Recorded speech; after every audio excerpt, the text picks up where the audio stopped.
ഇന്നിപ്പോൾ 200-ലധികം കല്യാണങ്ങളാണ് നിലവിൽ രജിസ്റ്റർ ചെയ്യപ്പെട്ടിട്ടുള്ളത്. ഒരുപക്ഷെ അവസാന നിമിഷമൊക്കെ എത്തുന്ന കല്യാണങ്ങളുടെ എണ്ണം കൂടും.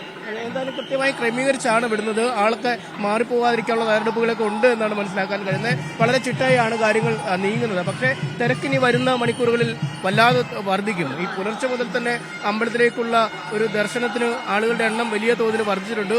ഈ VIP ക്യൂ ഒന്നും രാവിലെ ഉണ്ടായിരിക്കില്ല എന്ന് നേരത്തെ അറിയിച്ചിട്ടുണ്ട്. പ്രത്യേകം എത്തുന്ന ആളുകൾക്കുള്ള ക്രമീകരണങ്ങൾ ഏർപ്പെടുത്തുന്നുണ്ട്. ഒപ്പം ഈ പ്രായമായവർക്കൊക്കെ ദർശനത്തിനുള്ള പ്രത്യേക സജ്ജീകരണങ്ങൾ ഏർപ്പെടുത്തുന്നു. പിന്നെ മറ്റൊന്ന്, ഈ അഷ്ടമി രോഹിണി ദിവസം ഇവിടെ വന്ന് ഈ പ്രസാദമൂട്ട് കഴിക്കുന്ന ഒരു ചടങ്ങുണ്ട്. നമുക്കൊരു ദമ്പതികളിലേക്ക് തന്നെ ഒന്ന് പോകാൻ പറ്റും. ഇപ്പൊ ജസ്റ്റ് മാരീഡ് എന്ന് കൃത്യമായിട്ട് പറയാൻ പറ്റുന്ന ആളുകളാണ്. ജസ്റ്റ് മാരീഡ് അല്ലേ? എന്ത് തോന്നുന്നു? ഹാപ്പിയാണ്. വധുവിന്റെ മുഖത്ത് എന്താ ഒരു വിഷമം? ടെൻഷനാണോ? ഹാപ്പി അല്ലേ? ഇന്നത്തെ ദിവസം തെരഞ്ഞെടുത്ത എന്താ? കൃഷ്ണന്റെ നല്ലൊരു ദിവസമായോണ്ടാ ഇന്ന് ചൂസ് ചെയ്തത്. അപ്പൊ ജസ്റ്റ് മാരീഡ് ആയ രണ്ടുപേരാണ്. കല്യാണം കഴിച്ചു നേരെ മണ്ഡപത്തിൽ നിന്ന് ഇറങ്ങി നമ്മൾ പിടിച്ചതാണ് അല്ലേ? പേരെന്താ? രോഹിത്. വൈശാഖി. പ്രണയ വിവാഹമാണോ? എന്നാ പ്രണയ വിവാഹമാണോ? അല്ലല്ല, അറേഞ്ച്ഡാണ്. ഓക്കെ, വീട് എവിടെയാ? നെടുമങ്ങാട്. തിരുവനന്തപുരത്തുനിന്നാണ് ഞങ്ങളും തിരുവനന്തപുരത്തുനിന്നാണ്. കണ്ണനെ തൊഴുതോ? എന്തായാലും അഷ്ടമി രോഹിണി ദിവസം തന്നെ വിവാഹിതരായി.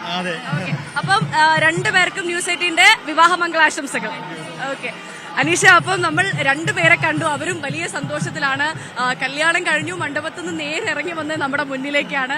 അപ്പൊ എന്തായാലും ഗുരുഭവനപുരി ഇന്നത്തെ ദിവസം അക്ഷരാർത്ഥത്തിൽ അമ്പാടിയാകുന്നു എന്ന് പറയാം. അത്രമാത്രം രസമുള്ള കാഴ്ചകളാണ്.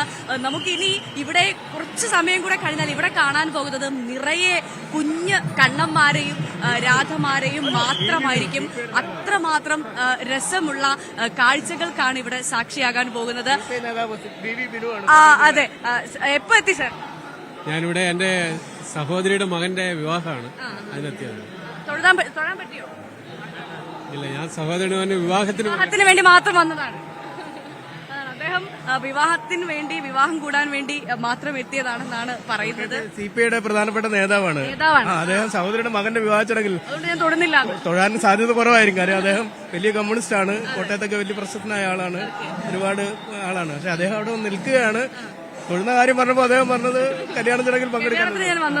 അതാണ്, ഏത് തരത്തിലുള്ള ആളുകളും അവരുടെ വിവാഹം, ബന്ധുക്കളുടെ വിവാഹമൊക്കെ ഇവിടെ വെച്ച് നടത്തണമെന്ന ആഗ്രഹം എപ്പോഴും വരാറുണ്ട്.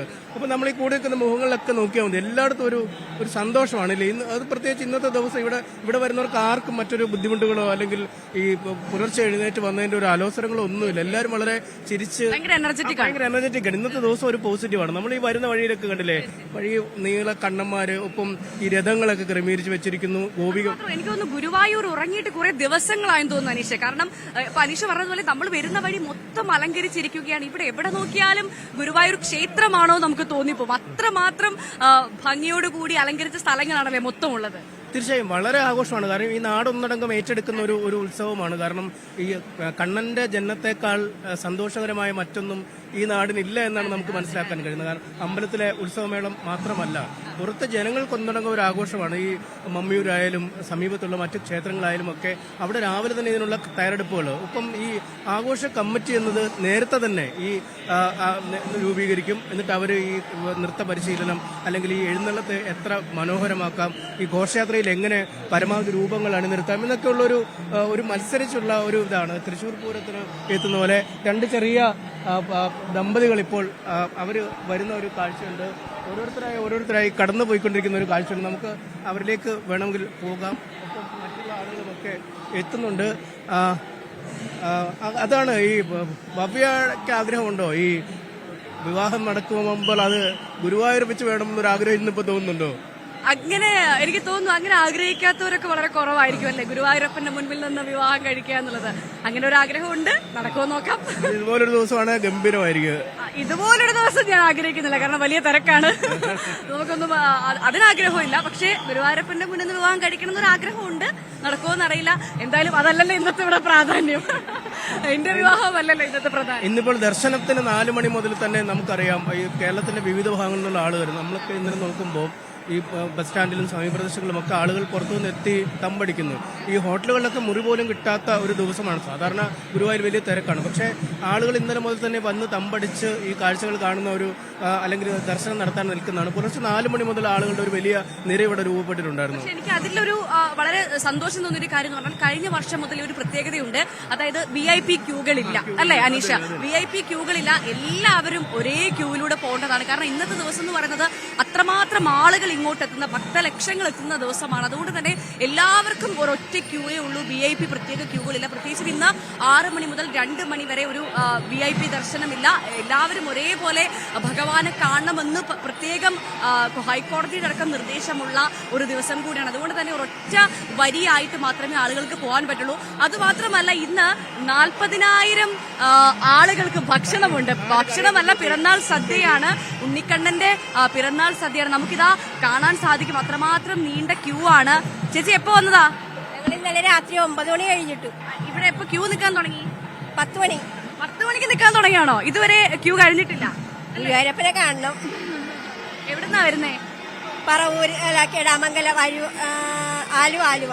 ആലുവയിൽ നിന്ന് ഇന്നലെ രാത്രി 10 മണിക്ക് ക്യൂ നിൽക്കുവാണ്. ആലുവ കീഴ്മാട്. ഇന്നലെ രാത്രി 10 മണിക്ക് ക്യൂ നിൽക്കുന്ന ഒരു ചേച്ചിയാണ് നമ്മൾ കണ്ടത്. അമ്മയുടെ പേരെന്താ? ലക്ഷ്മി. എവിടുന്നാ വരുന്നേ? പാലക്കാട്. ക്യൂ നിൽക്കാൻ തുടങ്ങിയോ? എപ്പോ നിൽക്കാൻ തുടങ്ങിയാ? ഞങ്ങൾ ഇന്നലെ 8 മണിക്ക് വന്നതാണ്. ക്യൂ എപ്പോ നിൽക്കാൻ തുടങ്ങി? ഞങ്ങൾ 12 മണിക്ക്. കണ്ണനെ കണ്ടിട്ടേ പോവുള്ളൂ ആണല്ലേ? അടുത്തെത്താറായി. ഭക്ഷണം കഴിച്ചായിരുന്നോ? ഇല്ല. അതാണ്, ഒരു ഭക്ഷണം പോലും കഴിക്കാതെ പുലർച്ചെ മുതൽ ഇന്നലെ രാത്രി, അതായത് ഇന്നലെ 10 മണി മുതൽ കണ്ണനെ കാണാൻ വേണ്ടി നിൽക്കുന്ന ആളുകളാണ്. ഒരു പ്രായമായ അമ്മയാണ് നമ്മൾ കണ്ടത്. അച്ഛൻ എവിടുന്നാ വരുന്നേ? സുഖം തന്നെ. അതെ, പേരെന്താ? എവിടുന്നാ വരുന്നത്? ഓക്കെ. എപ്പം നിൽക്കാൻ തുടങ്ങി ക്യൂ? 12:30. ഇന്നലെ 12 മണിക്ക് ക്യൂ നിൽക്കാൻ തുടങ്ങിയ ആളുകളാണ്. നമുക്ക് ഈ ക്യൂവിൽ കാണുന്ന എല്ലാവരും ആ ഒരു സമയം തൊട്ട് നിൽക്കാൻ തുടങ്ങിയതാണ്. അമ്മയുടെ പേരെന്താ? സതീദേവി. എവിടുന്നാ വരുന്നേ? ഒറ്റപ്പാലം. ഇന്നലെ നിൽക്കാൻ തുടങ്ങിയതാണോ? ഇപ്പം ഇന്നലെ എപ്പോ ക്യൂ നിൽക്കാൻ തുടങ്ങിയതാ? ഞങ്ങളിവിടെ 8 മണിക്കൊക്കെ നിന്നു. ആണോ? ഭക്ഷണം ഒന്നും കഴിച്ചിട്ടില്ല? ക്യൂല് നിന്നപ്പോഴേക്കും കഴിഞ്ഞു. എന്തായാലും കണ്ണനെ കണ്ടിട്ടേ പോവുള്ളൂ. ഓ, തീർച്ചയായിട്ടും. ഓക്കെ, അതാണ്. മണിക്കൂറുകളോളം ക്യൂ നിന്ന് എന്നാലും വേണ്ടിയില്ല, കണ്ണനെ കണ്ടിട്ടേ ഞങ്ങൾ പോകുള്ളൂ എന്ന് ഉറപ്പിച്ച് നിൽക്കുന്ന ആളുകളെയാണ് നമുക്ക് കാണാൻ സാധിക്കുന്നത്. ചേട്ടാ, എവിടുന്നാ വരുന്നേ?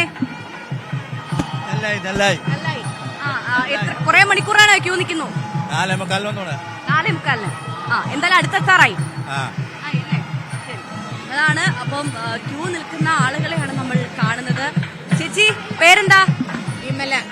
എവിടുന്നാ വരുന്നേ? കൊട്ടാരക്കര. ഞങ്ങളൊരു കല്യാണത്തിന് വന്നതാണ് കേട്ടോ. കല്യാണത്തിന് 10 മണിക്കൂറായിട്ട് ഞങ്ങൾ ക്യൂ നിൽക്കൂ. കല്യാണം കഴിഞ്ഞോ? നടന്നില്ല. കല്യാണം 9:15. അതിനു മുമ്പ് അമ്പലത്തിൽ കയറി തൊഴാനും ഇറക്കി വിടാനുള്ളൊരു സൗകര്യം കിട്ടിയായിരുന്നേ അത് മതിയായിരുന്നു. കൃഷ്ണനെ കാണാൻ ഇത്ര നേരം കൊണ്ട് എത്ര സമയം? 4 മണിക്ക് അതിനകത്ത് കയറിയതാ. 4 മണിക്ക് ഇതുവരെ അതിനുള്ളൊരു സൗകര്യം പുറത്തോട് ശ്രീവേലി കഴിഞ്ഞിട്ട് തുറക്കാന്ന് പറയുന്നവര്. പക്ഷെ ഇതുവരെയും അനക്കുന്നല്ല. എപ്പോഴാ ഇത് നടക്കുന്നതെന്നുള്ള ദൈവം തമ്പുരാനാണ്. അതാണ്, കുറെ പേർക്ക് അതിൻ്റെതായ പരിഭവമുണ്ട് പുലർച്ചെ മുതൽ നിൽക്കുന്നതിന്റെ. നമുക്കിതാ ഇപ്പൊ ഇവിടെ ലൈവായിട്ടൊരു കല്യാണം കാണാം. ആ കല്യാണ മേളത്തിലേക്കൊന്ന് പോകാം. ഗുരുവായൂരപ്പന്റെ നടയിൽ ഇന്നത്തെ ദിവസം അഷ്ടമി രോഹിണി നാളിൽ നടക്കുന്ന 200 കല്യാണങ്ങളിൽ ഒന്നാണ്. ആ കല്യാണ വിശേഷങ്ങളിലേക്കാണ് നമ്മൾ പോകുന്നത്.